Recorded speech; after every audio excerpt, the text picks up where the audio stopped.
Hello everyone, welcome to PW pharma. मैं हूं doctor Parul, आपकी फार्मा मेंटर। और जो हमारी बूस्टर डोज की सीरीज आपके लिए चल रही है उसमें मैं आज आपके लिए लेकर आई हूं एक बहुत इंपॉर्टेंट टॉपिक, जो है ICH climatic zones for stability testing. तो आईसीएच के ये जो क्लाइमेटिक जोन्स हैं इनको पढ़ते हैं कि जो हमारा आईसीएच है उसने वर्ल्ड के क्लाइमेट्स को 5 जोन्स के अंदर डिवाइड किया है। कौन कौन से जोन्स हैं? तो ये है जोन 1, 2, 3, 4A एंड 4B। किसके ऊपर, किसके बेस पर ये किया गया, क्यों किया गया? तो किया गया है टेम्परेचर और ह्यूमिडिटी के बेस पर। तो जो हमारी दवाइयां हैं वो कहीं पर भी जा सकती हैं। तो पूरे वर्ल्ड के क्लाइमेट को स्टडी करते हुए उनकी स्टेबिलिटी स्टडीज को परफॉर्म करने के लिए ये क्लाइमेटिक जोन्स बनाए गए, जो है जोन 1 से लेकर जोन 4B तक। They are based on temperature and humidity. क्या पर्पज है इसका? ये पर्पज है कि ये इंश्योर करते हैं कि जो स्टेबिलिटी स्टडीज है वो रिफ्लेक्ट करे रियल वर्ल्ड स्टोरेज कंडीशंस को इन डिफरेंट रीजन्स। तो इनको डिटेल में डिस्कस करते हैं। तो आईसीएच के जो जोन्स हैं, इसमें जो जोन 4B है वो है हाईएस्ट ह्यूमिडिटी का जोन, जिसमें 75% रिलेटिव ह्यूमिडिटी रखी गई है। लॉन्ग टर्म स्टेबिलिटी अगर हमें किसी ड्रग की करनी है तो वो हमें 12 महीने के लिए करनी पड़ती है, and that should B zone specific condition, जो मैं अभी आपको बताऊंगी। अगर आपको किसी की एक्सीलरेटेड टेस्टिंग करनी है तो आपको ये 6 महीने का बताया गया है एज पर गाइडलाइंस, और आपको कंडीशंस क्या रखनी है? 40 डिग्री सेल्सियस और 75% आपको रिलेटिव ह्यूमिडिटी रखनी है। रेफ्रिजरेटेड पे अगर आपको स्टडी करनी है तो temperature should be maintained eight 5 degree Celsius, और अगर आपको फ्रोजन कंडीशन पे स्टडी करनी है तो temperature should be maintained eight -15 degree Celsius. तो ये कुछ जनरल चीजें थी। अब चलते हैं जोन वाइज। तो जोन 1 जो है that is the temperate zone. तो इसमें वो रीजन्स आते हैं जहां पर क्लाइमेट जो रहता है वो टेम्परेट, मतलब इसको हमने कोल्ड रखा है। तो जैसे आपका साउदर्न कनाडा है, यूरोप है, पार्ट्स ऑफ रशिया है, तो ये आते हैं हमारे जोन 1 में। जोन 2 इज मेडिटेरेनियन या सब ट्रॉपिकल जोन, जिसमें मेडिटेरेनियन है, पार्ट्स ऑफ ऑस्ट्रेलिया है, साउदर्न यूएसए है। Zone 3 is hot and dry zone, North Africa, Middle East, desert areas. तो जो हॉट ड्राई जोन्स हैं वो सारे हैं जोन 3 का part. Zone 4A is hot humid, that is tropical zone. तो अब सर्दी से आ गए हैं गर्म उसके इलाके की तरफ। तो साउथ ईस्ट एशिया है, सेंट्रल अफ्रीका है, साउथ अमेरिका है। 4B hot and higher humidity zone, तो equatorial regions, Amazon, central Africa. तो ये बेसिकली डिफरेंट जोन्स हैं।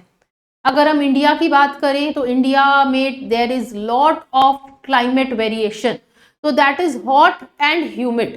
तो अगर हम देखें तो पहले इंडिया को वैसे 4A में भी कई जगह लिखा है, but because it has high humidity तो जोन 4B के अंदर इंडिया को डाला गया है।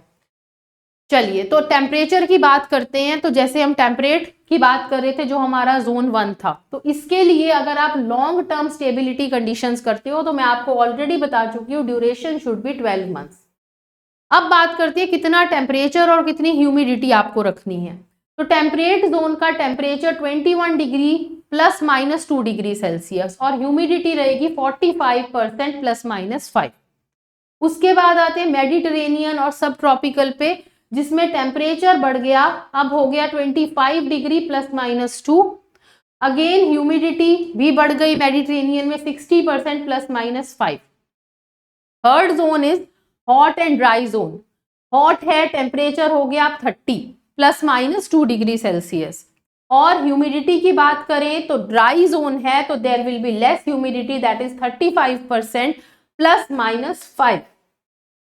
बात करते हैं जोन 4A की, हॉट ह्यूमिड। तो हॉट भी है, ह्यूमिड भी है, तो 30 डिग्री सेल्सियस टेम्परेचर रहेगा, ±2 आप टेम्परेचर वेरिएशन कर सकते हैं, और 65% रिलेटिव ह्यूमिडिटी रहेगी, ±5।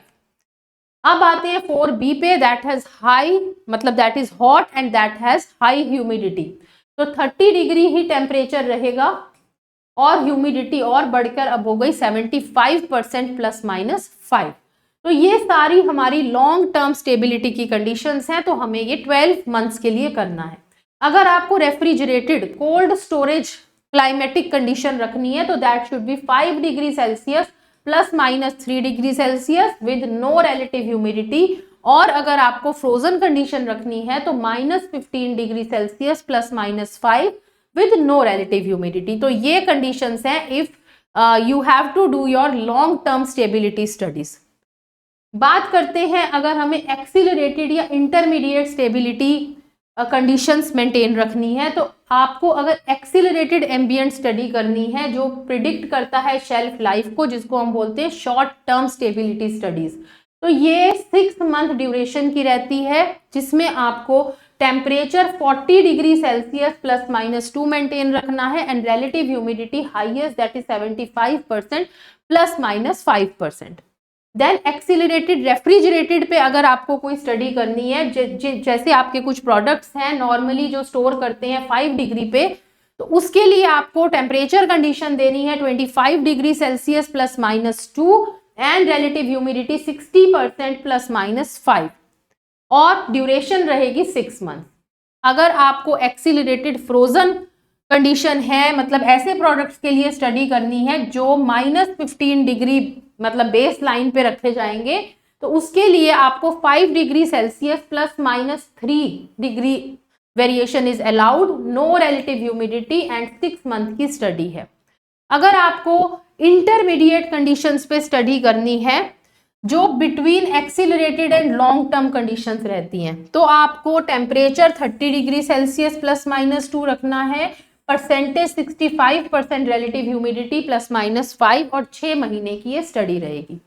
तो ये है हमारी डिफरेंट कि कौन कौन से क्लाइमेटिक जोन्स दिए गए हैं और उसके साथ ही क्या क्या कंडीशंस हमें लॉन्ग टर्म स्टेबिलिटी के लिए देखनी है और कौन सी कंडीशंस हमें एक्सीलरेटेड स्टेबिलिटी के लिए देखनी है।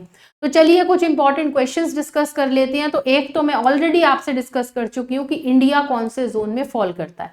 उसके बाद नेक्स्ट ये जीपैट 2024 का क्वेश्चन है, which of the following climatic zones can be categorised into hot and dry. तो hot and dry zone, is it zone 4, is it zone 2, zone 3 और जोन 1। तो हॉट भी है और ड्राई भी है, तो answer is clear, that is zone 3। तो zone 3 is the answer for this question. Next question जो जीपैट 2023 में आया था question, which of the following climatic zone refers to hot and humid. तो हॉट है और ह्यूमिड है, तो 4A एंड 4B, तो इसमें कैटेगरी में 4A 4B नहीं है, तो हाई ह्यूमिडिटी पूछा जाए तो 4B, उससे लेस ह्यूमिडिटी 65% रहती है जो हम देते हैं कंडीशन 4A में। तो आंसर क्लियर है, दैट इज जोन 4। तो इस तरह के क्वेश्चंस हमारे आ सकते हैं and we should be prepared for such questions. Very important topic for your GPAT point of view also. और कोई भी आप कॉम्पिटिटिव एग्जाम में जाएंगे तो आपको क्लाइमेटिक जोन्स जो डिस्ट्रीब्यूट किए गए हैं उसके बारे में पता होना चाहिए। तो thank you very much, have a nice day.